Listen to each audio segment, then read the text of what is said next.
Bonsoir et bienvenue à votre émission Duel. Comme chaque semaine, donc, nous avons toujours le plaisir sur ce plateau d'inviter des hommes politiques pour commenter, analyser, décrypter les faits et en marquer l'actualité politique, économique et sociale de la semaine. Au milieu donc de ce numéro, nous allons évoquer encore une fois de plus le processus électoral. Le prétexte, c'est donc le parrainage et puis surtout donc les candidatures. Comme vous le savez donc, le Conseil constitutionnel a eu à rejeter plusieurs candidatures, en tout cas candidats qui étaient candidats à la candidature.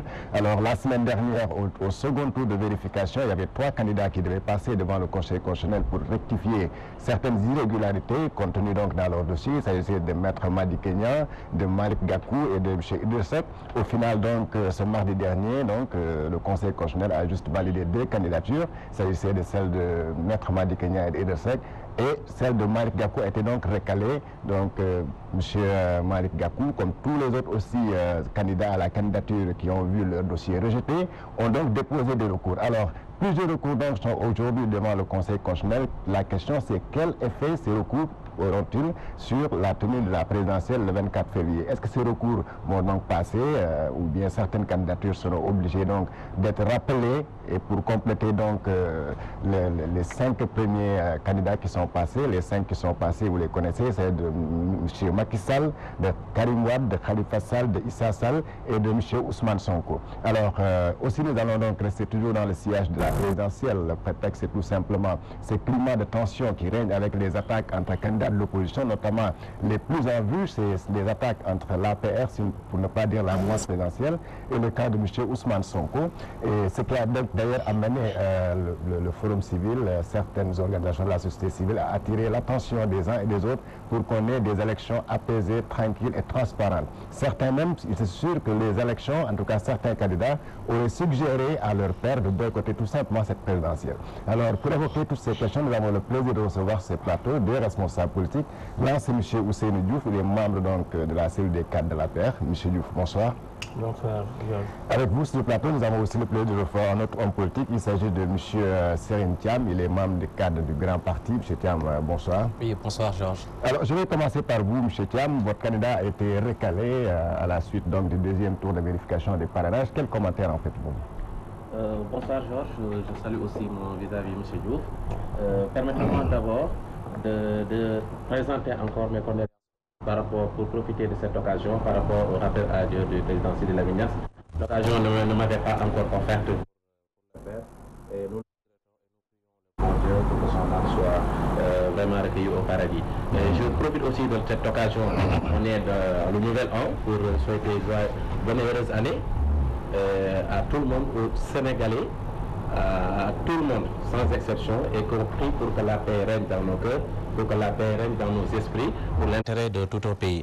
Et pour revenir par rapport à la question par rapport au parrainage, par rapport à notre candidat, spécifiquement notre leader El Hadji Malick Gakou, qui a été recalé suite à un second tour, ce qu'on appelait le second tour. Et nous regrettons amèrement et nous dénonçons ce qui s'est passé pour la bonne et simple raison que on a l'impression qu'en réalité, on a été condamné par rapport à une faute qu'on n'a pas commise. Je m'explique. Pourquoi? On a été recalé parce qu'on s'est trouvé dans l'ordre de dépôt 6e. On n'a pas été recalé parce qu'on n'a pas les 1% demandés. On n'a pas été recalé parce qu'on n'a pas le nombre de régions qui a été demandé. Je rappelle que sur les 7 qu'on avait exigé, le Grand Parti a validé 11 régions. Ça, c'est une représentativité nationale qu'on ne peut pas nier. On n'a pas été recalé parce qu'en réalité, notre candidat a d'autres problèmes par rapport au Conseil constitutionnel. On a été recalé sur la base des doublons, en réalité interne ou externe, comme tous les autres. Sur ce coup, certains diront, mais vous êtes au même niveau par rapport à ceux qui ont été recalés. Mais sauf que le cas du leader, de notre président El Hadji Malick Gakou, est un cas spécifique. Pourquoi on a déposé un recours? On n'allait pas déposer un recours si on ne croyait pas en tout cas à une issue favorable par rapport à ce recours et si on n'avait pas les arguments nécessaires, les arguments de taille en tout cas pour faire réfléchir le Conseil constitutionnel, les charges et pour leur demander de repenser en tout cas le dossier de El Hadji Malick Gakou et pour essayer de voir s'il y a une possibilité encore qu'on lui permette en tout cas de revenir et de régulariser. Une possibilité tirée de la loi, en tout cas du code électoral, notamment en son article L57 alinéa 6. Donc le recours par rapport au nombre de doublons demandés est fondé sur cette disposition qui, si vous me permettez, je vais lire pour les téléspectateurs, qui dit dans une élection, un électeur ne peut parrainer qu'un candidat ou une liste de candidats et qu'une seule fois. Il dit, dans le cas d'une présence sur plus d'une liste, le parrainage sur la première liste contrôlée, selon l'ordre de dépôt, est validé et invalidé sur les autres. Toutefois, si du fait de cette invalidation, et celle-là est importante, et c'est là où j'attire l'attention sur ceux qui nous écoutent, il dit, toutefois, si du fait de cette invalidation, une liste n'atteint pas le minimum requis par région et par commune, notification en est faite au mandataire concerné. Celui-ci peut procéder à la régularisation par le remplacement jusqu'à concurrence du nombre de parrainages invalidés pour ce fait dans les 48 heures. Donc, une lecture de cette disposition montre clairement que on donne la possibilité aux candidats requérés de pouvoir régulariser jusqu'à concurrence, en tout cas, du nombre de parrains qui est invalidé. Donc, cette disposition n'a jamais dit qu'il faut régulariser une seule fois.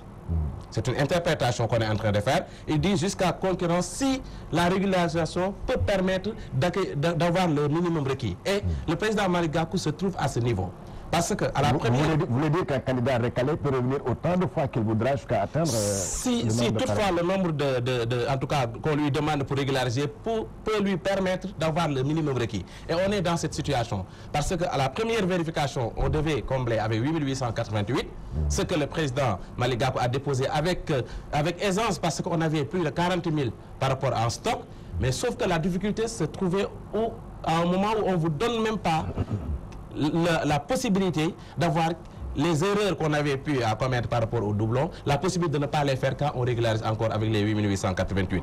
Quand on les a déposés, on nous a notifié encore 756 doublons à régulariser, en tout cas sur le PV, et 1065 par rapport aux autres motifs rejet. Ce qui fait qu'on a 59 000, en tout cas 211 parrains.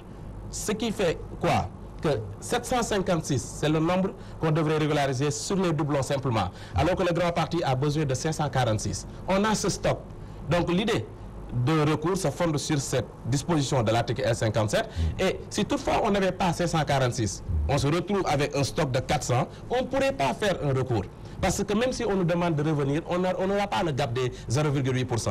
Cependant, on a cette possibilité, du moment que l'article L57 nous conforte dans cette position, parce qu'on ne nous a pas dit, une fois que la première vérification effectuée, vous ne pouvez pas revenir pour régulariser. Mais vous n'avez pas continué à régulariser autant de fois. C'est-à-dire que vous ne pouvez pas passer quand même, le temps ne vous attend pas. On est à quelques 2 jours pour la première déclaration des candidats. Mais on a jusqu'au 20.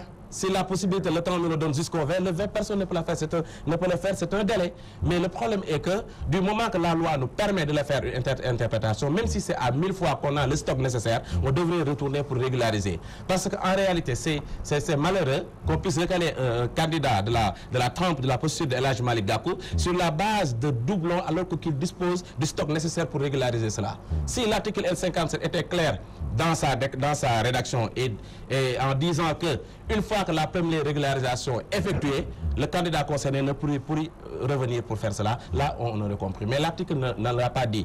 Autre disposition qui nous conforte dans notre thèse, ça se trouve sur l'article L121.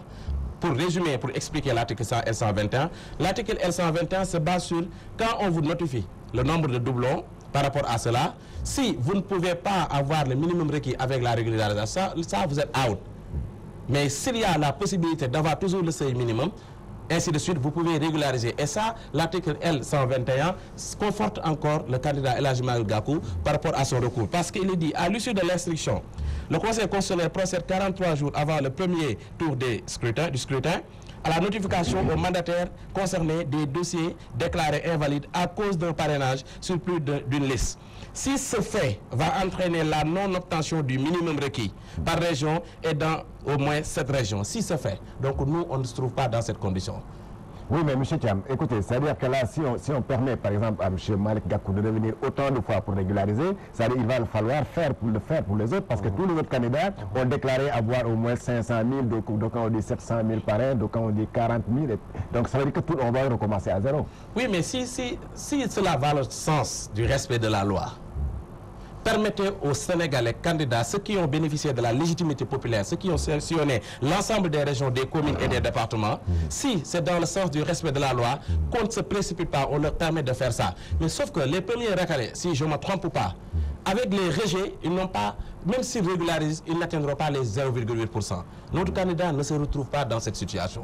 C'est pourquoi on a fondé notre recours par rapport à cela. Et notre recours aussi s'est fondé sur les rejets sur autres motifs, parce que le travail minutieux, le travail qu'on a eu à effectuer par rapport à la régularisation sur 8888, tous les candidats se trouvent dans le fichier lors des législatives qui a été donné. Tout. Comparaison faite, il n'y a pas de différence. Nous, on se pose la question, comment ces parrains peuvent se retrouver dans ce fichier, lors des législatives, fichier qu'on a donné aux candidats, fichier qui est en bonne et due forme, et on a utilisé ce fichier pour vérifier nom par nom, circonscription, carte d'identité, CEDEAO, tout, on se retrouve avec 1065 rejets pour autres motifs. Et ça aussi, on le conteste.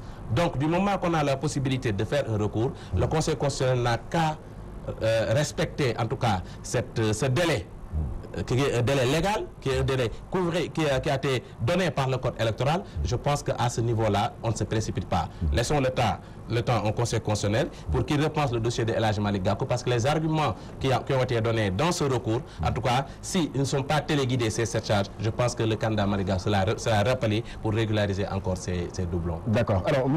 Ousseynou Diouf, qu'est-ce que cela vous fait de voir quand même certaines grosses pointures de la scène politique sénégalaise? Bon, je ne vais pas les citer, mais en tout cas, comme Malick Gakou, comme il vient de le dire, Pape Diop, Abdoul Mbaye, etc., Thierno Alassane Sall, ton voisin de Thiès, alors que tous ces gens-là sont recalés à la présidentielle.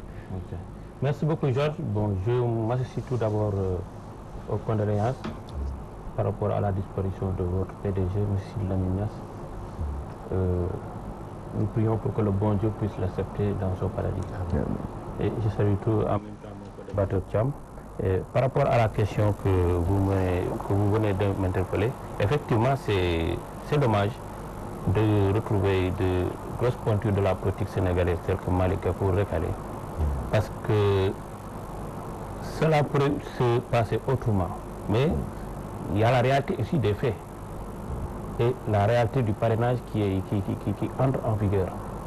Bon, demander à un candidat de se faire représenter dans toutes les régions du Sénégal traduit dans un sens que ce candidat à la candidature doit être accepté dans l'intégralité même de la superficie nationale de notre pays. Mais malheureusement pour certains candidats, bon, j'ai l'impression que le bruit a été beaucoup plus médiatisé que les actions sur le terrain. Je ne dirais pas que tel est le cas pour Malick Gakou. Bon, j'ai entendu tout à l'heure M. Thiam dire qu'ils ont la possibilité de faire recours, mais vous l'avez vous-même dit combien de fois un candidat à la candidature peut faire recours au niveau du Conseil constitutionnel. Ça, c'est une question qui mérite d'être éclairée.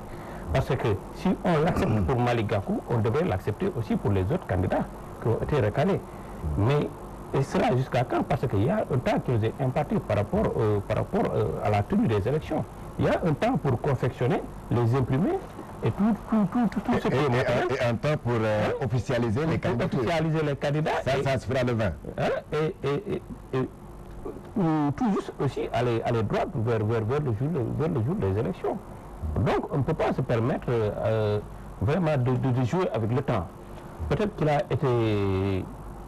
lui a été donné une occasion de se rattraper, malheureusement pour lui. Je dis bien malheureusement, parce que l'objectif n'était pas tout simplement de filtrer les candidats, comme la majeure partie le pense, mais au moins de réguler les élections qui se profilent, parce qu'on ne peut pas se permettre vraiment d'aller aux élections avec plus de 100 candidats. Là, c'est faussé même de départ, au départ, le jeu électoral pour les Sénégalais, parce qu'on ne peut pas se permettre mais quand un candidat est quand même parrainé dans au moins 10 régions, ça veut dire qu'il a une certaine représentativité. Effectivement. On devait pouvoir, ne serait-ce que pour, en tout cas pour lui tendre la perche, le laisser passer. Bon, mais comme on a dit, hein, la loi, c'est la loi.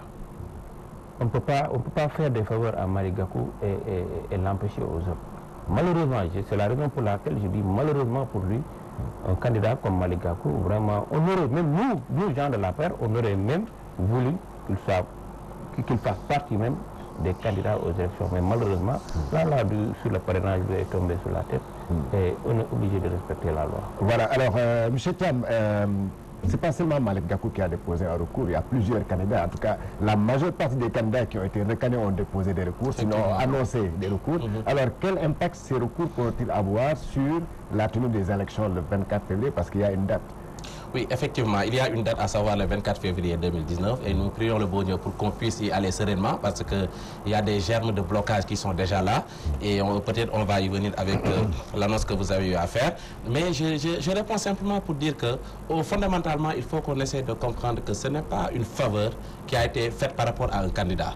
J'en suis sûr et certain que Malick Gakou n'est pas meilleur que les autres candidats qui sont recalés. Il n'est pas aussi mauvais par rapport aux autres. C'est simplement l'expression de droit qui lui permet de faire un recours. Donc cette expression de ce droit, c'est quoi? Tant qu'il a le stock nécessaire pour pouvoir combler le gap, mais laissons le recours prospérer du moment que le recours ne peut pas aller au-delà du 20. Moi, je ne comprends pas pourquoi. Parce que la question sur combien de temps on va faire encore ces recours, ce n'est pas une question temporelle, c'est une question légale. Du moment que d'ici le 20, on peut le faire, et le Conseil constitutionnel pourrait statuer sur ces recours, mais laissons les candidats exercer leur droit. Parce que c'est un non-sens de dire à un candidat, il a la possibilité de faire un recours pendant 48 heures et de revenir pour lui dire jusqu'à combien on peut refaire ces recours. Du moment que la loi a été très claire par rapport à sa rédaction, la loi n'a pas limité le temps de recours.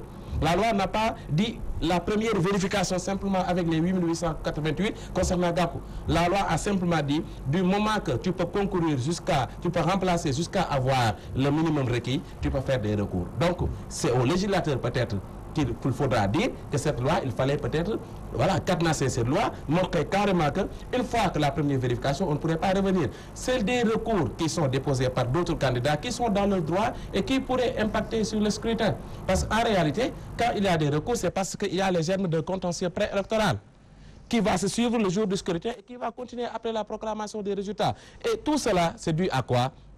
Tout ça est dû à la loi sur le parrainage. Simplement, qui est une loi taillée sur mesure, une loi scélérate, une loi antidémocratique et anticonstitutionnelle. Parce qu'on ne peut pas comprendre des partis politiques qui ont été créés, qui ont respecté la loi dans l'aspect formel et l'aspect fond, des partis qui ont été créés, des partis qui existent avec le secrétariat, avec le siège, qui ont fait des tournées nationales, internationales pendant des années, qui ont investi des milliards par rapport au fonctionnement. Et des partis où la Constitution dit qu'ils peuvent concourir à l'expression des suffrages. Là, c'est une donnée constitutionnelle.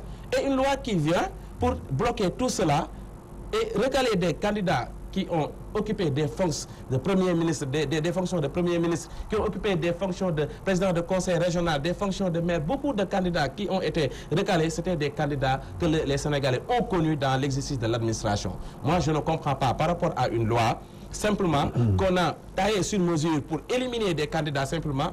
Et cette loi est venue maintenant pour créer cette psychose, parce qu'il y a une peur par rapport à l'élection qui va venir. Donc, quand on nous dit de la même manière que on ne peut pas avoir 100 candidats, c'est logique. Il a raison, M. Diouf, on ne peut pas avoir 100 candidats. C'est le bon sens.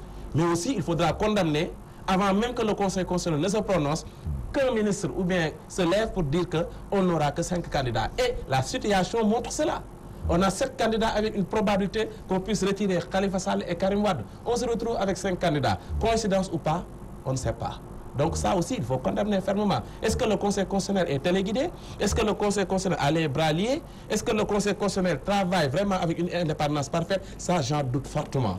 J'en doute fortement du moment que la société civile, ceux qui ont été recrutés pour même observer, ont montré le rapport pour montrer qu'ils ne maîtrisent même pas le logiciel et que même les fiches qui ont été déposées n'ont servi à rien du tout. On ne les a même pas vérifiés. Donc pourquoi tout ce travail sur le parrainage? Donc cela montre carrément... On ne pouvait pas vérifier quand même plus de millions de signatures quand même. Ah, ils l'ont demandé, ils l'ont exigé, ils l'ont demandé 65 000 signatures pour les 1%. Ils ont demandé sur les 7 régions, il faut 2000 signatures. Donc il faudra qu'ils vérifient. Sinon, s'ils ne le font pas, ils trahissent l'esprit de la loi. Ils trahissent carrément la loi, ils trahissent ce qui a été, en tout cas, voulu par ce texte.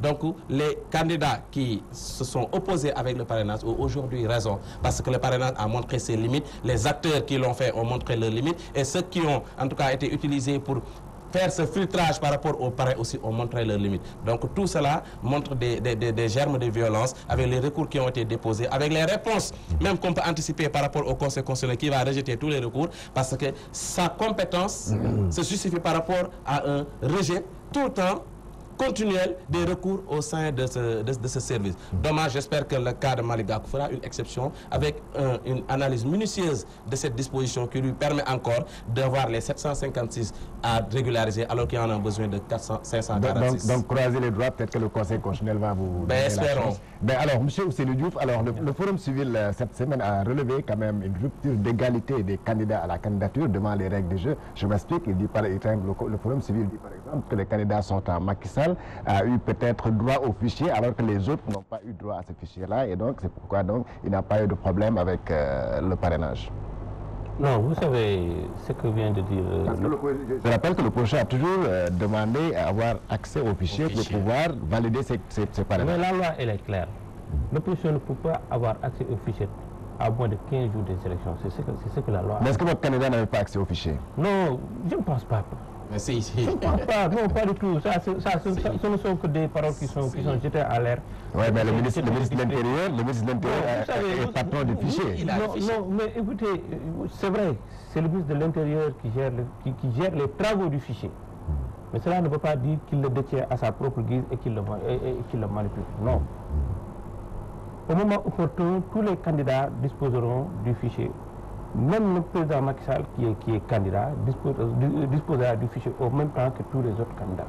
Bon, mais est-ce que vous ne pensez pas que c'était quand même normal et très opportun que les candidats puissent détenir ce fichier-là au moment de... Parce que le fichier, c'est une histoire de numéro de carte d'identité, de signature. Mais c'est un problème de loi. C'est un problème de loi. Vous savez, il y a la sensibilité aussi du fichier qui est en jeu. Mettre à la disposition de tous les candidats un fichier électoral, mais cela peut entraîner plusieurs choses.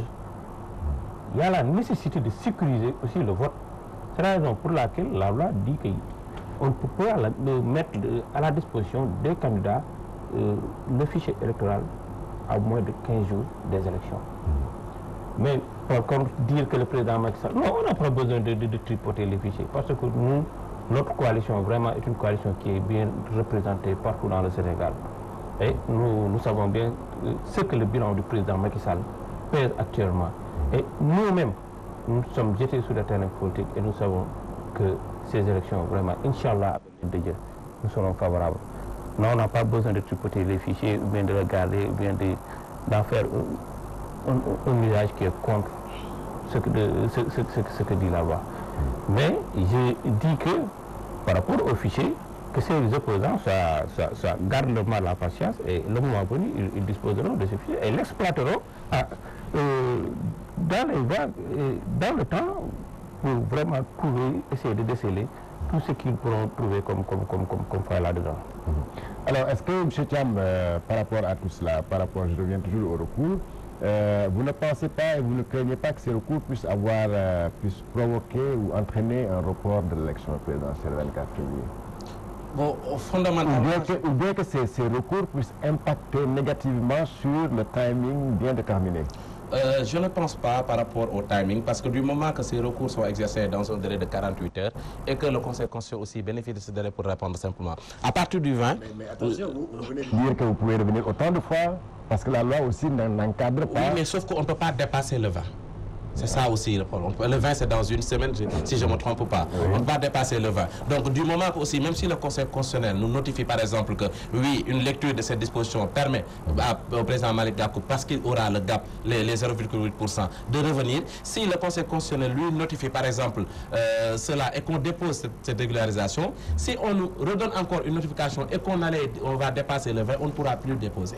Donc ça, c'est une question de timing. Moi, je ne dirais pas que cela va peut-être empêcher les élections ou retarder les élections. Moi, je dis simplement cela montre déjà des failles par rapport à un système, par rapport à un processus électoral, par rapport à en tout cas à une sensation d'aller dans une élection avec aisance. Parce que regardez le nombre de candidats, 20 candidats ont été rejetés.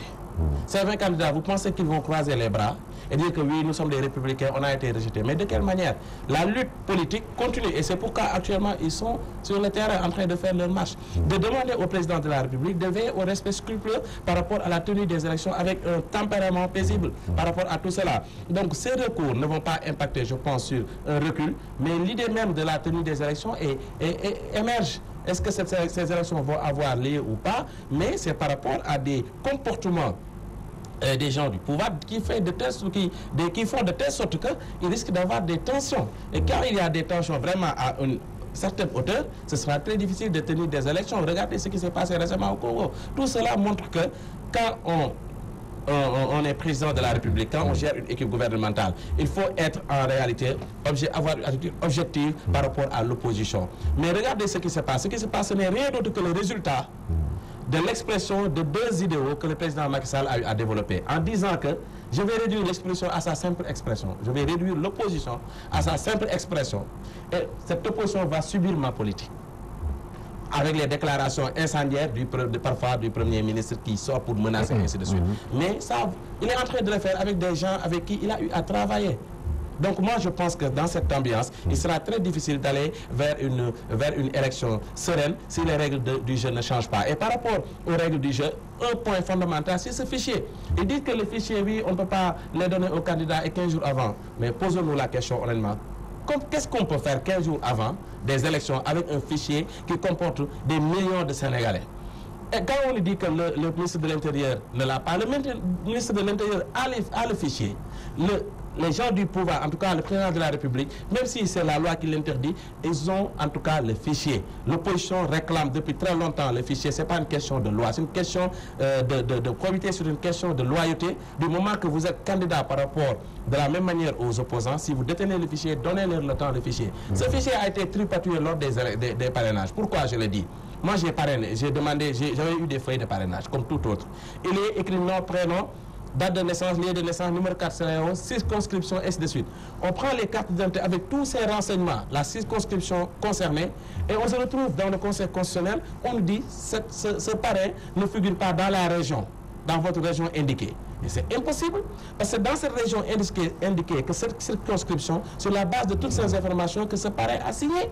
Donc ça, c'est des transferts d'électeurs, c'est la cartographie électorale qu'on touche, qu'on change, qui fait de telle sorte que le fichier qu'a le Conseil constitutionnel, certains doutent est-ce que c'est le vrai fichier parce qu'il y a un de vos confrères, Moudban, qui l'a dit. Et rien, jusqu'à aujourd'hui, on n'a pas entendu un démenti, on ne l'a pas convoqué. Il a dit que le vrai fichier, le Conseil constitutionnel ne l'a pas. Il a dit en réalité, pour protéger ses sources aussi, ça on comprend, que des gens de la DAF l'ont appelé, des policiers l'ont appelé pour leur donner le vrai fichier se trouve dans telle société et l'autre fichier, c'est le fichier qu'on donne au Conseil constitutionnel. Mais tout cela devrait avoir un éclairage quand même, mais on laisse les choses passer comme ça et on regarde des candidats sur la base de positionnement, sur la base de doublons et on fait fi de leur légitimité, on fait fi de leur représentativité, on fait fi de leur service rendu par rapport à ce pays. Moi je suis désolé, mais si ça fonctionne comme ça, moi, je pense qu'on ira vers des élections très violentes. On viendra sur ça tout à l'heure. Alors, M. Diouf, qu'est-ce que cela vous fait de vous trouver maintenant d'avoir en face du candidat Macky Sall quelques noms comme M. Karim Wade, Khalifa Sall, Issa Sall, Ousmane Sonko, Madi Kenya et éventuellement, voilà, qu'est-ce que cela vous fait? Mais ça ne fait absolument rien. On se dit que vraiment ce sont les candidats qui ont candidats. Ce sont ces candidats, c'est 7 candidats qui ont eu vraiment la chance de passer avec le parrainage. Et encore 7 candidats avec quelques points d'interrogation sur 2 autres. Oui. Mais qu'importe, comme l'a souligné tout à l'heure M. Thiam, il y avait quelqu'un, en tout cas une autorité, qui avait dit qu'on n'aura pas 5 candidats, il n'y aura pas plus de 5 candidats. Ça c'est les détails, Bon, ce n'est que de simples déclarations sur lesquelles on devrait... Ça ressemble un peu à la réalité. Des fois, même vous savez, le Premier ministre, des fois, il est taquin. C'est de la provocation, c'est normal, c'est les jeux politiques qui demandent ça, mais ce n'est pas la réalité des faits. Bon, vous savez, avec le parrainage, nous, vraiment, quand on entend que ça a été fait pour filtrer les candidats, mais quels candidats? Mais les derniers sondages qui ont été faits, bon, révèlent que les candidats les moins redoutés, c'est Ousmane Sonko, hein? C'est Karim Wade, c'est Khalifa Sall. Si c'était à éliminer des candidats, ce sont ces candidats que nous allions éliminer, ce n'est pas Malick Gakou, ni Madi Kenya, ou bien... je ne sais pas, Idrissa Seck ou autre. Les derniers sondages, les résultats des derniers sondages, c'est ça. C'est Ousmane Sonko, Karim Wade, c'est Khalifa Sall. Et pourtant, tous ces candidats ont passé avec le parrainage. Qu'est-ce que cela veut dire? Donc ça n'a pas été fait à dessein. Vraiment pour un peu soulager mon ami Thiam. Vraiment, c'est une loi qui a été faite, qui a été faite pour nous tous. Mais vous savez, nous, gens de l'affaire, nous avons des fiches qui ont été récalées. On a eu même 4000 et quelques, si je ne me trompe pas, de doublons qui ont été... Parce que tout simplement, les gens... Mais justement, ce qui m'étonne un peu aussi, c'est que dans le PV de validation de la fiche du candidat Macky Sall, on a trouvé des doublons. Alors, mais comment peut-il que le président Macky Sall, dont le mandataire a été le premier à déposer sa liste, puisse avoir des doublons? Logiquement, c'est pas possible. C'est pas possible, on ne contrôle même pas son dossier. On ne doit pas contrôler... Même s'il y a des gens qui ont signé pour d'autres personnes, ces signatures seront comptabilisées en principe pour le candidat Macky Sall. Donc, c'est quand même curieux qu'on puisse dire qu'on a rejeté qu'on a trouvé tant de doublons dans la fiche. Mais écoutez, il y a une première vérification qui s'est faite sur l'ensemble des candidats. On peut trouver un doublon chez le candidat Macky Sall, comme on peut trouver un autre doublon chez le candidat Gakou. C'est à l'issue de ces premières vagues de vérification qu'on a pu trouver qu'il y a eu 4000 et quelques doublons chez le candidat. C'est impossible, genre, ça ne peut pas être. Pourquoi ça ne peut pas être du moment que la loi a été très claire, du moment que, même si vous lisez l'article 122 qui dit, quand on a quelqu'un qui a parrainé sur 2 personnes, le premier est validé. Donc le dossier du président Macky Sall ne pouvait pas avoir de doublons du moment que tous les parrains qu'on peut retrouver dans ce dossier, déjà on ne peut pas les rejeter à cause de doublons parce que c'est validé. Donc on peut comprendre après Idrissa Seck, Pastef, Malick Gakou, ainsi de suite. Mais ça c'est impossible. Non, en fait vous n'avez pas compris. C'est-à-dire qu'avec le parrainage, vous pouvez avoir 1 million de signatures ou même 2 millions de signatures, mais vous déposez juste les 1%. Les 1%. Oui. Est-ce que vous comprenez? Oui. Et c'est avec ces 1% qu'on vérifie. C'est-à-dire qu'il y a une première, comme je l'ai dit, cette première vague de vérification, c'est-à-dire qu'on ne se limite pas tout simplement à vérifier le candidat Macky Sall, tout simplement. On vérifie en même temps Macky Sall, Karim Wade, Khalifa Sall, Malick Gakou, Modibo Kenya, etc. Jusqu'à éliminer tous les candidats. Et là, en ce moment, quand on trouve un doublon chez Macky Sall, chez Karim Wade ou bien chez Malick Gakou, le doublon de Macky Sall reste maintenu, c'est ce que dit la loi. On ne le rejette pas. Pourquoi on ne le rejette pas? La loi l'a dit et c'est ce qui s'est passé, on ne le rejette pas, c'est très clair. C'est écrit ici noir sur blanc, regardez les dispositions L121, il dit, à l'issue de l'instruction, le Conseil constitutionnel procède 43 jours avant le premier tour du scrutin à la notification aux mandataires concernés des dossiers déclarés invalides à cause d'un parrainage sur plus d'une liste. Si ce fait va entraîner la non-obstention du minimum requis de l'élection. Et ça, c'est pour Max. L'autre disposition, il dit, dans le cas d'une présence sur plus d'une liste de parrainage, la première liste contrôlée selon l'ordre de dépôt est validée.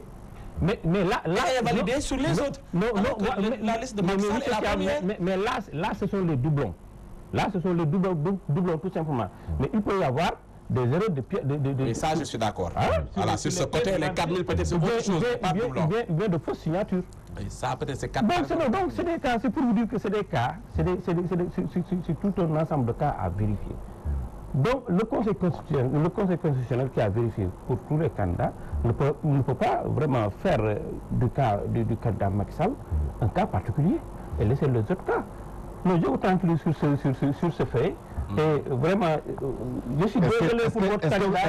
Est-ce que vous ne pensez pas, M. Diouf, qu'il y a quelque chose d'absurde dans la loi sur le parrainage? Parce que le président Macky Sall étant le candidat sortant, et s'il se trouvait aujourd'hui que, cas d'hypothèse, que le candidat Macky Sall soit recalé à cause d'un parrainage? Mais il n'allait pas être parmi. Et vous allez trouver ça logique? Et pourquoi pas? C'est la loi. Non, il savait bel et bien que ça ne marcherait pas ainsi. Parce que le problème est que fondamentalement, même avec la Constitution... Mais c'est parce que... Le président Macky Sall ne devait même pas recourir au parrainage.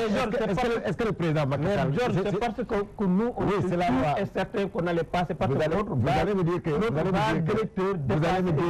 me dire que c'est la loi. Vous allez me dire que c'est la loi. Mais quand même, elle est absurde quelque part parce que le président Macky Sall qui est censé organiser cette présidentielle, alors s'il arrive aujourd'hui qu'il soit recalé à cause d'un parrainage, alors serait vraiment... Qu'est-ce qui allait se passer? Mais non, c'est pas absurde. C'est tout simplement une surlogique. Comment un candidat qui a gagné pratiquement toutes les élections peut être recalé par des parrainages? Mais justement, donc il fallait pas... Non, mais c'est parce que nous avions une base d'électeurs... Est-ce que vous ne pensez pas que les candidats qui ont parrainé Macky Sall auraient pu parrainer d'autres candidats, par exemple? Non, pas du tout. peut-être qu'il y en a, peut-être, vous savez, c'est la politique, c'est la politique. Je n'ignore pas, je n'écarterai pas. Je n'écarterai pas, c'est la raison pour laquelle peut-être qu'il n'y aurait pas ces doublons. C'est la raison pour laquelle je dis que je n'écarterai pas certains cas. Ça c'est vrai, c'est la politique.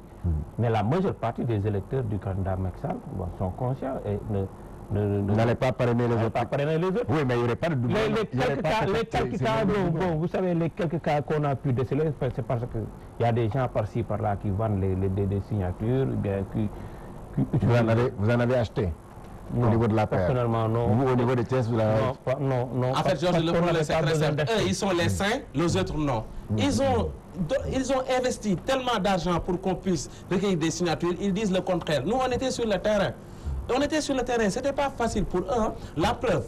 Pourquoi ce n'était pas facile pour eux? Qu'est-ce qu'ils avaient déclaré? 3 millions de signatures. Qu'est-ce qu'ils ont eu après? 2 millions. De signatures. C'est la déclaration de Mimi Touré. Ce qui montre nettement, quand on se dit on a 3 millions de parrains, on se retrouve avec 2 millions, cela a une signification sur la représentativité du président Macky Sall. Qu'importe, moi je ne dirais pas que le président Macky Sall allait avoir des ennuis avec le parrainage. Ça c'est illogique même, c'est impossible. Il est le président sortant, il est le président qui détient actuellement le taux de pourcentage par rapport à la représentativité et mieux encore, en tout cas, il est représenté partout, qu'au niveau de la diaspora, au niveau du Sénégal, c'est normal qu'il puisse avoir. Ce qui est regrettable, même dans les régions, il y a des régions où le président Macky Sall ne les a pas validées. Et ça, c'est autre chose. Il devait valider les 14 régions. Il n'a pas validé 14 régions, il a eu à valider 12 régions sur les 14. Donc tout cela montre quelque part que certains croient au président Macky Sall, d'autres ne croient pas au président Macky Sall. Et la représentativité, je pense, a été mise en exergue dans ce parrainage. Le président Gakou l'avait dit, il dit si c'était des primaires, j'allais être au second tour avec le président Macky Sall par rapport au nombre de régions qui ont été validées. Il vient après le président Macky Sall, après je pense que c'est Karim Wade et Pur et Sonko, ainsi de suite. Moi je pense que le parrainage tel qu'il a été institué a montré ses limites et la représentation, ou bien la représentativité par rapport au président Macky Sall ne devait même pas avoir lieu par rapport à ce parrainage. Du moment où c'est le président sortant et qui peut se représenter, et la Constitution l'a confirmé dans ce sens, pourquoi il aurait besoin de déposer encore pour un parrainage? Peut-être pour se conformer à la loi. Mais si c'est pour se conformer à la loi, il devrait en même temps aussi laisser les autres aussi bénéficier de cette loi. Mais regardez ce qui s'est passé le jour. Ils ont torpillé la loi pendant le premier jour même des dépôts. Comment pour te dire, nous sommes très bien représentés au Sénégal, nous avons le maximum d'électeurs et on se bat pour être premier à déposer. C'était certainement pour éviter ces doublons-là. Oui, mais qu'importe s'ils sont bien représentés, même s'ils étaient 17e, à cause des doublons, ils ne devraient même pas être écartés. S'ils sont sûrs et certains qu'ils ont l'électorat maximum. Mais ils sont venus telle une armée devant le Conseil constitutionnel, avec tout ce qu'il y a comme gendarme, tout ce qu'il y a comme nervi, avec le Mimi Touré qui était là, à se comporter comme on était dans une fanfaronnade ou autre chose. Moi, je pense que... Avec votre candidat avec notre candidat qui était premier et qui, par la suite des maniements, se retrouve à la 6e position. Et qui continue à avoir le maximum les 1%. C'est pour montrer sa posture, c'est pour montrer la trempe du président El Hadji Malick Gakou. C'est pourquoi tout à l'heure, quand M. Diouf a dit les vrais candidats, ceux qui sont représentés, c'est les Sonko, ainsi de suite, je ne dirais pas non parce que c'est des candidats respectables, respectés et qui ont leur électeur. Les sondages. Mais oui, les sondages n'ont pas de fiabilité. Et les sondages même est interdit. Parce qu'en réalité, c'est des cabinets et on ne peut pas mesurer la fiabilité, la sincérité des sondages. Il y avait des sondages qui ont montré que Sonko au second tour, des sondages qui ont montré Macky au second tour, des sondages qui ont montré Sonko et Khalifa Sall au premier tour et second tour, et des sondages qui ont montré Gakou au second tour. Quel est le vrai sondage? On ne sait pas. Donc, on verra d'ici les élections si vraiment le président Macky Sall est bien représenté, il va venir comme faire table et passer au premier tour. D'accord. Cela nous amène donc à évoquer donc le deuxième sujet de ce débat. Il s'agit donc de la présidentielle avec toute cette tension qui règne autour, surtout au niveau du débat politique, qui vole un peu bas parfois avec des attaques qui viennent entre candidats et surtout cette idée du boycott qui a été ajoutée. Alors, M. Ousseynou Diouf, est-ce qu'avec tout ce qui se passe actuellement, vous pensez qu'on peut aller vers une élection paisible, sans problème? Mais pourquoi pas, Georges? Parce que l'atmosphère est déjà détendue parce que tout simplement le processus électoral est en train de suivre son chemin jusqu'à présent. Parce qu'au moment où non, il ne faut pas dire que le processus électoral suive son cours normal, parce qu'au moment où vous parlez, l'opposition est dans la rue. Mais c'est normal parce que c'est le rôle. C'est le rôle. Vous avez un opposant, on ne peut pas l'empêcher de s'opposer. même si vous lui mettez toutes les conditions les plus claires au monde, il ne s'empêchera jamais de s'opposer. Donc, bon, on les laisse faire leur rôle et nous continuons le processus. Parce que jusqu'à présent, on ne peut pas encore pointer du doigt sur un fait marquant qui risquerait d'aggraver de la manière la plus catastrophique les élections qui vont venir. Jusqu'à présent, nous touchons du bois. Le processus est en train de se dérouler normalement. Et ça c'est vous qui le dites. Et ça a été bien encadré. Oui. Bon, bien encadré. C'est normal que les recalés puissent continuer à faire le rôle d'opposant en agitant le peuple sénégalais tous les vendredis à la place de l'Obélisque. Mais tel n'est pas le cas. Tel n'est pas le vœu que nous voulons de ces si l'opposition, si on n'est pas encore en campagne électorale, on est en pré-campagne et que l'opposition commence à occuper la rue, quand sera-t-il maintenant quand véritablement on sera en campagne? Mais vous savez, quand on sera en pleine campagne, force restera à la loi, Georges. Certes, ils ont le droit de s'opposer, ils ont le droit de marcher, mais que tout cela soit encadré par la loi. Jusqu'à présent, il n'y a aucune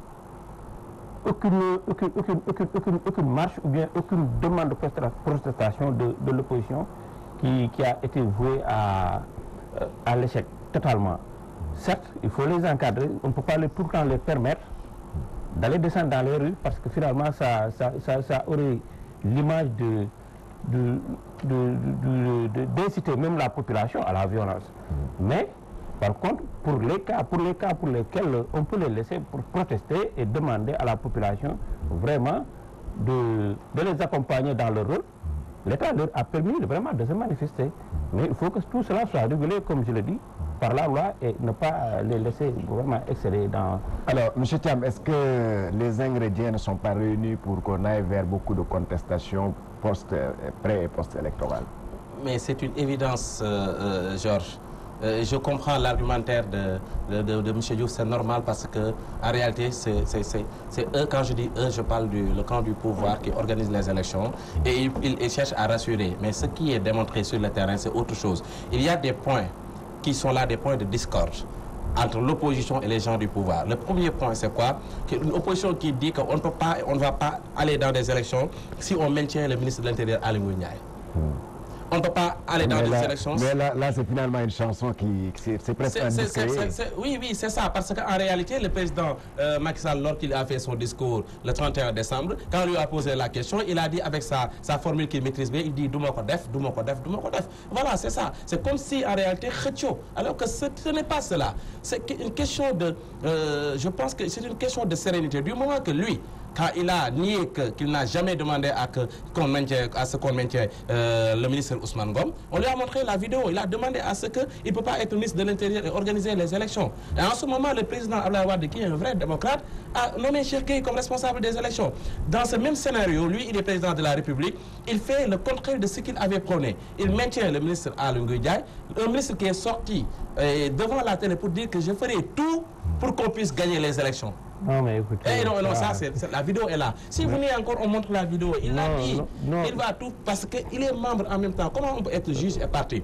La décence aurait voulu que le président Macky Sall nomme quelqu'un de neutre. Si vraiment il veut avoir des élections apaisées. Autre point de discorde, c'est la rétention des cartes d'identité de beaucoup de Sénégalais qui n'ont pas encore reçu leur carte d'identité ou des Sénégalais qui ont reçu leur carte d'identité et derrière on leur écrit, je ne sais pas, non, ils ne peuvent pas voter. Alors qu'ils n'ont pas de... Il y a marre, M. Diouf. Si, derrière on leur écrit, en tout cas, ils ne sont pas inscrits sur la liste électorale. Et pourquoi? Peut-être qu'ils ont demandé... Est-ce que vous avez des preuves de ça? Oui, honnêtement, je suis sur les 5 oranges, je l'ai vu. Et j'ai des preuves sur cela. Ils ont dit qu'en réalité, c'est des gars qu'on leur a demandé, est-ce que vous allez voter? Ils ont dit non. Oui. Mais cette question ne devrait même pas avoir lieu. Du moment que c'est des primo-entrants, ils ont 18 ans, on leur fait une carte d'identité avec la possibilité de pouvoir voter. Imagine quelqu'un qui dit non et qui change d'avis. Même s'il change d'avis, il va pas voter. Dans ce cas-là, à qui la faute? Dans ce cas, en réalité, c'est une question qui ne devrait même pas avoir lieu. Du moment que vous êtes venu, vous êtes primo-entrant... Parce qu'il faut le préciser, c'est-à-dire au mois de l'inscription. Alors, les agents vous demandaient, est-ce que vous voulez voter? Et ça, ce n'est pas le début des inscriptions, c'est en cours d'inscription. Parce que moi, quand je faisais mon inscription, on ne m'a pas demandé cela. On m'a demandé est-ce que vous changez simplement de lieu de vote. J'ai dit non, je vais voter à l'école 18 Guédiawaye, ainsi de suite. Donc ça aussi, c'est une question de faire tout pour que les primo-entrants ne puissent pas voter, parce qu'on connaît l'hostilité des primo-entrants par rapport à un régime. Autre chose, c'est ces transferts d'électeurs qui sont en train d'être faits. J'en ai donné l'exemple de ceux qui ont parrainé des gars avec réellement une inscription sur les circonscriptions, et on leur dit que les gars que vous avez mis là-bas, les parrains, ils se retrouvent plus dans cette région. Mais pourquoi? Par quelle manière? Donc si on dit que oui, on va vers des élections, la tension est normale, et ainsi de suite, c'est détendu, il n'y a pas de souci, c'est parce qu'on ne connaît pas la réalité du terrain. La réalité du terrain montre qu'on va avoir vers des élections qui seraient très violentes, peut-être, pour la première fois même au Sénégal. Si le président Macky Sall continue à être dans sa posture de quelqu'un qui est ferme et qui ne négocie pas, quelqu'un qui ne cherche pas, qui ne lâche pas du lest, et un ministre de l'Intérieur va en guerre, avec un premier ministre qui a des déclarations incendiaires, je pense qu'il y aura une opposition très forte qui va répondre à la mesure de leurs déclarations. À la mesure de leurs déclarations. Alors, M. Ousseynou Diouf, surtout on a remarqué ces derniers jours des attaques entre la mouvance présidentielle et les candidats de l'opposition, notamment M. Ousmane Sonko. Est-ce que ce n'est pas vous qui faites dans la provocation finalement? Mais le pourquoi est posé. Pourquoi faire dans la provocation? Parce que nous, on aurait même tendance à apaiser le jeu, à appeler au calme. Ce que vous ne faites pas apparemment. Si, ce que nous faisons. Mais la réalité des faits est qu'on ne peut pas empêcher à des gens qui veulent chercher coûte que coûte la petite bête aux détenteurs du pouvoir à se manifester. Mais tout le temps, c'est des sorties, ou bien c'est des manifestations, ou bien c'est des appels même à la violence. C'est tout le temps, c'est ce que l'on remarque. Mais au lieu de poser le débat, mais Georges, combien de fois depuis le processus électoral, on les avait appelés, ces opposants-là, à la table de la négociation et qu'ils avaient refusé. La politique de la chaise vide ne paye jamais. Et c'est la raison pour laquelle on est obligé de continuer avec ce même processus qui, jusqu'à présent, respecte vraiment toutes les conditions favorables pour qu'il y ait des élections paisibles. Bon, le cas Ousmane Sonko, vous l'avez dit, c'est pas nous. Ousmane Sonko a eu vraiment à s'insurger dans une politique de déballage, finalement, en fin de compte, qui est retourné sur sa propre veste. Bon, là, je ne vais pas avancer là-dessus, mais les dernières informations par-ci ou par-là, est-ce vrai ou faux? Cela veut dire que la politique de déballage ne paye jamais. Il faut aller vers l'essentiel, vers les préoccupations des Sénégalais, ou bien vers les questions qui intéressent le vécu quotidien des Sénégalais, mais déballer toujours telle personne a fraudé, telle personne a détourné, telle personne a bouffé X milliards, alors qu'on ne détient même pas les preuves de ce qu'on avance. Mais finalement, c'est le fait qu'il a allumé qui revient sur sa qui est retourné contre lui. Alors, M. Thiam, alors, il se sûr même que, bon, on a dit que c'est le candidat Ousmane Sonko qui a fait cette proposition de boycotter les élections présidentielles. Si jamais, alors, M. Macky Sall ne recule pas. Bon, en réalité, déjà sur la véracité de tels propos, je ne peux pas m'avancer là-dessus parce qu'au sein de la plateforme opérationnelle de sécurisation des élections, cette question n'a pas en tout cas été discutée et entérinée officiellement. Donc c'est des propositions par-ci par-là. D'aucuns disent qu'il faut boycotter, d'aucuns disent qu'il ne faut pas boycotter, donc c'est des discussions de couloir. Donc, mais quand même, la posture de la pause, en tout cas, n'a pas donné un verdict pour disant qu'il faut boycotter les élections. Si c'est une proposition du président Ousmane Sonko, je ne l'ai pas entendu et je pense qu'il ne fera pas d'une manière individuelle une proposition du moment qu'il appartient à un cadre, à une mouvance. Donc par rapport à cela, moi je pense que de mon point de vue, en tout cas personnellement, comme l'a dit M. Diouf, la politique de la chaise vide n'a jamais payé. L'idée de boycott d'une élection, on a eu les frais lors des législatives de 2007. Et on a vu ce que cela a donné, la majorité présidentielle, et ce qui a fait de telle sorte que on ne peut plus s'opposer. Dans un pays, on a besoin d'une opposition forte à tous les niveaux. On a besoin d'une opposition par rapport aux partis politiques, on a besoin d'une opposition parlementaire, on a besoin d'une opposition républicaine. Donc moi, je pense qu'à titre personnel, l'idée de boycotter les élections, ce n'est pas une très bonne idée si ça a émergé. Et ça, je pense que aussi qu'on a déjà payé les frais. Et par rapport à ces attaques interpersonnelles, je ne voudrais pas personnaliser le débat, mais je pense que si on est dans un pays très sérieux, on est dans un pays avec des gouvernants, en tout cas, qui ont prôné la transparence, des gouvernés qui veulent de la transparence, une telle question sur 94 milliards, si ça se pose avec des accusations réciproques, moi je pense qu'il faudra que la justice fasse son travail simplement. Si c'est des... Que la justice fasse son travail, c'est quoi? Qu'est-ce que vous entendez par là? Qu'il convoque les concernés ou bien que les concernés aillent porter plainte? On a entendu, je ne sais pas si c'est vrai ou pas, que le président Sonko avait saisi le procureur, mais sur quelle base? Parce qu'il s'agit, en réalité, si je comprends parfaitement ce qui se passe, d'une question entre des personnes privées. Donc si on vous attaque, on vous accuse, il faudra porter plainte. Ainsi de suite, simplement. Il a accusé des gens, ces gens se lèvent et qu'ils portent plainte. Et devant la justice, peut-être, la situation sera éclairée. Mais ça ne va pas se régler avec des sorties médiatiques. Ça ne va pas se régler avec des articles, des articles. Ça ne va pas se régler avec, en tout cas, des diatribes par-ci, par-là. Moi, je pense que l'idée, c'est quoi? Si on a accusé le président Ousmane Sonko avec l'Atlas et Mercalex, ainsi de suite, ces sociétés, il n'a qu'à porter plainte. Si Ousmane Sonko a accusé d'autres personnes, ils n'ont qu'à porter plainte et laisser le travail à la justice. Moi, je pense qu'à ce niveau, il faut être républicain. Mais dire que telle personne a volé, l'autre qui dit que non, maintenant vous étiez dans le déballage et maintenant c'est vous en tout cas qui n'êtes pas honnête. Moi je pense que dans ce sens, cela ne règle pas le quotidien des Sénégalais. Les Sénégalais ont besoin d'autre chose que ces arguments de bas étage parfois, parce qu'à un moment donné, c'est comme si rouleau entre un après moyen. Moi je pense que le plus important c'est quoi? C'est que Ousmane Sonko qui fait des déballages, si c'est des déballages, les personnes attaquées n'ont qu'à saisir la justice. Et si c'est lui qui est attaqué, il n'a qu'à saisir la justice. Moi je pense que c'est le respect qu'on pourrait avoir même aux Sénégalais. Mais être là à parler de 94 000, à parler des héritiers, à parler des hectares, et on continue demain, après-demain, cette question sera oubliée. Je pense qu'à ce niveau, il faudra qu'ils essayent de lever un peu le niveau et de dépasser cette situation. Et que si le procureur doit se saisir, s'il y a en tout cas un point qui lui permet d'exercer sa compétence, qu'il se saisisse de ce dossier. Sinon, ceux qui sont accusés portent plainte. Parce qu'à ce niveau-là, je pense que honnêtement, personnellement, mon vis-à-vis et les autres Sénégalais ne peuvent pas dire où se trouve la réalité. Justement. Alors M. Diouf, est-ce qu'un boycott de l'élection présidentielle par l'opposition ne pourrait pas entacher cette élection-là? Bon, je ne pense pas du tout. Écoutez, Georges, moi je ne pense pas qu'ils vont jusqu'à boycotter même ces élections. Peut-être qu'ils sont en train de menacer. Et l'idée même de boycott n'est pas émise par tout le monde. Hein. C'est un groupe restreint. Je peux même dire que ce sont les recalés qui sont en train même d'inviter les autres à participer au boycott. Mais les gens qui sont sûrs et certains vraiment d'aller vers des élections paisibles et assurées n'ont aucun intérêt à boycotter les élections. Et pourquoi boycotter? Parce que là, c'est encore retarder le calendrier électoral pour des mois encore. Parce que, comme je l'ai dit, c'est un processus qui est déjà enclenché. Le boycotter, c'est encore le repousser, c'est encore perdre du temps, c'est encore perdre même de l'argent. Donc, je pense que ce n'est pas une bonne idée. Mieux vaut qu'on aille vers les élections, je dis bien vers des élections quand même sécurisées. Mais pour qu'on avance, il va falloir qu'il y ait des concessions de part et d'autre. C'est-à-dire qu'il faut peut-être que le pouvoir puisse écouter ce que dit l'opposition. Franchement, au moment où nous sommes, concession, il ne peut plus y avoir de concession.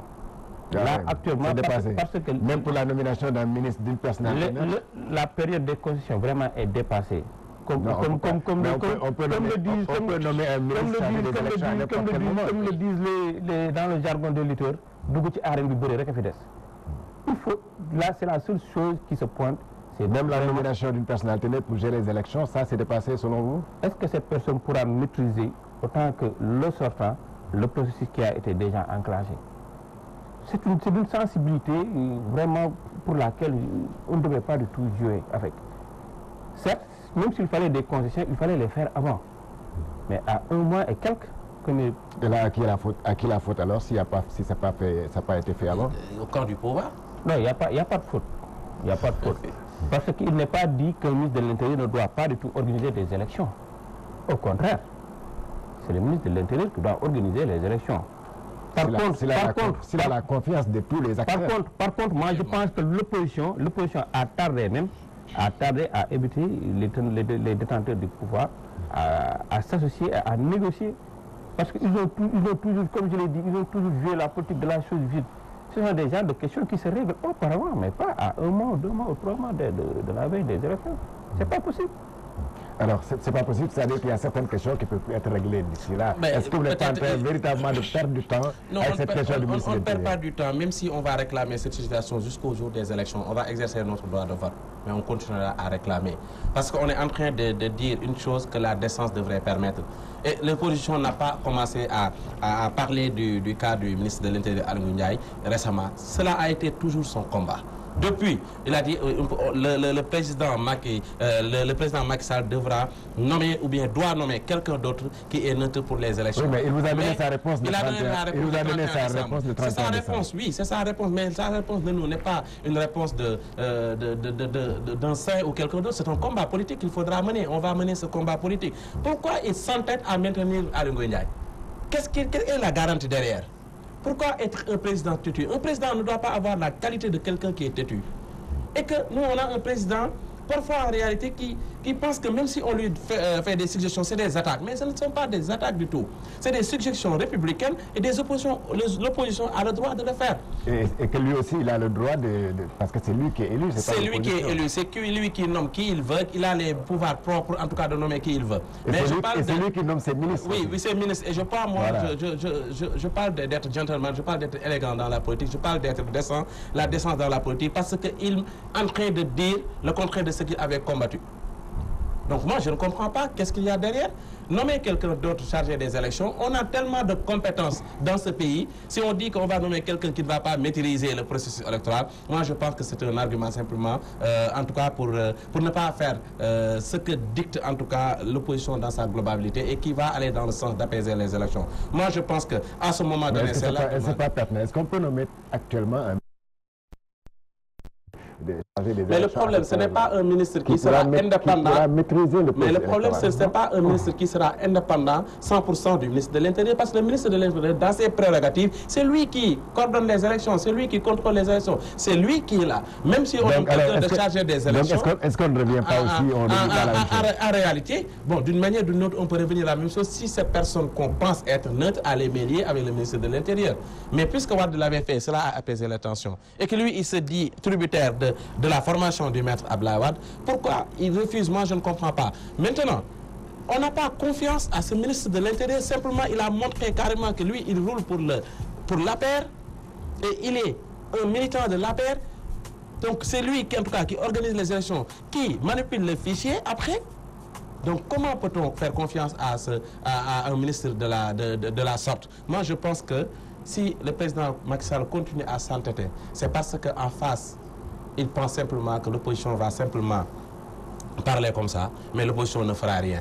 Il les a tout le temps poussés. Mais je pense que l'opposition a un calendrier de combat, l'opposition va mener ce combat, et d'ici les élections, moi je pense qu'on verra une autre facette de cette opposition qui, s'il y a lieu de descendre sur le terrain, s'il y a lieu même en tout cas dans ce pays pour qu'on puisse en tout cas se sacrifier pour que les Sénégalais vivent aisément dans la démocratie, il faudra le faire, parce qu'à ce niveau, le président Macky Sall n'attend que cela, et il n'a jamais connu un soulèvement populaire.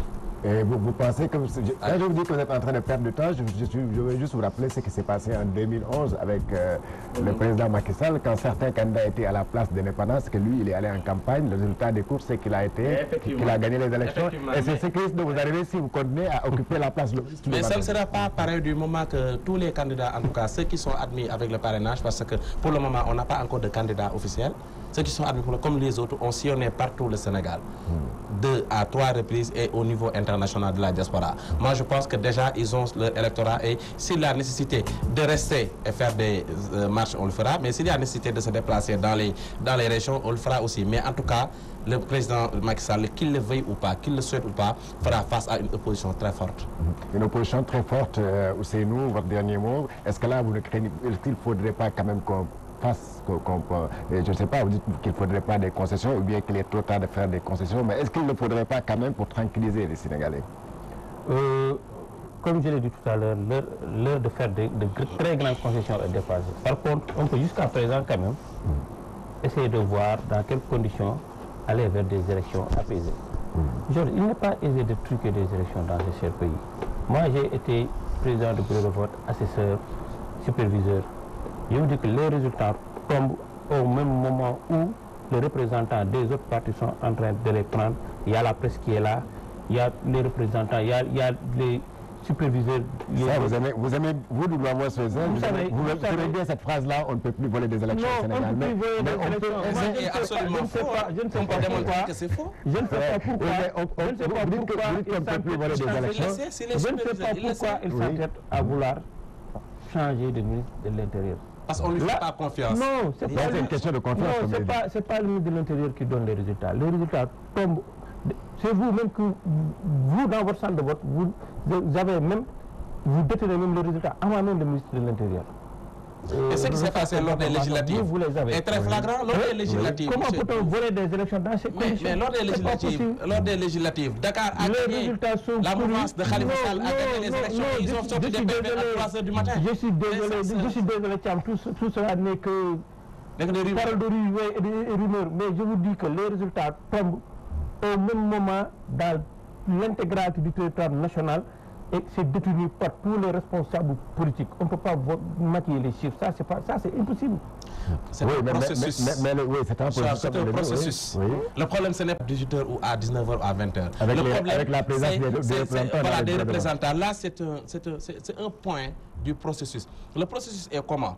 On voit des centres de vote qui commencent à midi pendant que d'autres commencent à 8h. Cela a un impact direct sur le scrutin.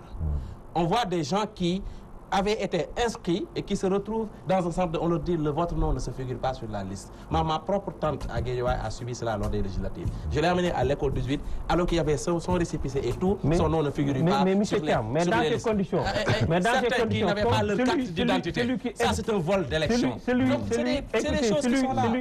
Celui qui fabrique la carte d'électeur d'un Sénégalais lambda, par exemple vous, comment peut-il savoir qu'il est de la mouvance présidentielle ou bien de l'opposition? C'est impossible, ça, c'est les on doit leur permettre de voter. On doit leur permettre de voter. En tout cas, je vous invite à aller vers des élections. C'est ce qu'on souhaite pour l'intérêt du Sénégal. Parce que jusqu'à présent, des élections transparentes, calmes, apaisées, si vous me le permettez, je voudrais inviter le Conseil constitutionnel à réfléchir sur un truc. Moi, je voudrais même qu'on puisse, si on avait un tableau, on va inscrire cela devant le Conseil constitutionnel. Et c'est la déclaration que tout le monde connaît de Robert Badinter. Il l'a dit. Quand, le 4 mars, en tout cas 1986, on l'a nommé président du Conseil constitutionnel avec Mitterrand, il a dit, Monsieur François Mitterrand, mon ami, merci de me nommer président du Conseil constitutionnel. Mais sachez que, dès cet instant, envers vous, j'ai un devoir d'ingratitude. Oui, le devoir d'ingratitude, parce que sauf à renoncer à sa consubstantialité, le Conseil constitutionnel est un contre-pouvoir contre l'abus du pouvoir. Moi, j'aimerais que ces sages puissent se nourrir de cette peut-être que les 7 sages vont recopier en tout cas cette citation-là. Voilà. Merci donc, le temps qui nous était imparti est terminé. Merci à mes chers invités, M. Ousseynou Diouf, je rappelle qu'il est de l'APR. Merci à M. Serine Thiam, qui est membre du cadre du Grand Parti. Merci à l'équipe technique, Cheikh Tidiane Diop, Cheikh Tidiane Ndiaye, Issa Diagne. Merci aussi à vous, chers téléspectateurs. Excellent week-end avec les programmes de Walf TV.